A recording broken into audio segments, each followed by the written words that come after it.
Hello పిల్లలు, welcome to our world కుట్టి Telugu stories. ఇక కథలోకి వెళ్తే, లత అత్తగారు ఇంటికొచ్చాక మొదట్లో అన్నీ బాగానే ఉన్నాయి. అత్తయ్య ఉదయం, మధ్యాహ్నం, రాత్రి టైంకి తింటోంది.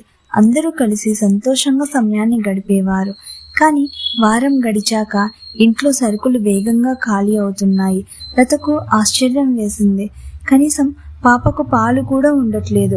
సరుకులన్నీ ఏమైపోతున్నాయో లతకు అర్థం కావట్లేదు. మొదట ఆశ్చర్యం వేసింది, తర్వాత భయం వేసింది. రాత్రిళ్ళు ఇంటికి పిల్లి ఏమైనా వస్తోందా? అయినా పిల్లి వస్తే కిచెన్ అంతా గందరగోళం చేస్తుంది కదా.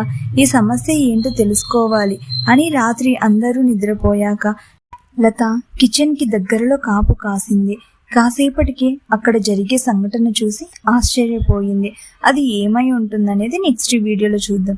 నా వీడియో నచ్చినట్లయితే లైక్ చేసి నా ఛానల్ని సబ్స్క్రైబ్ చేసుకోండి ప్లీజ్.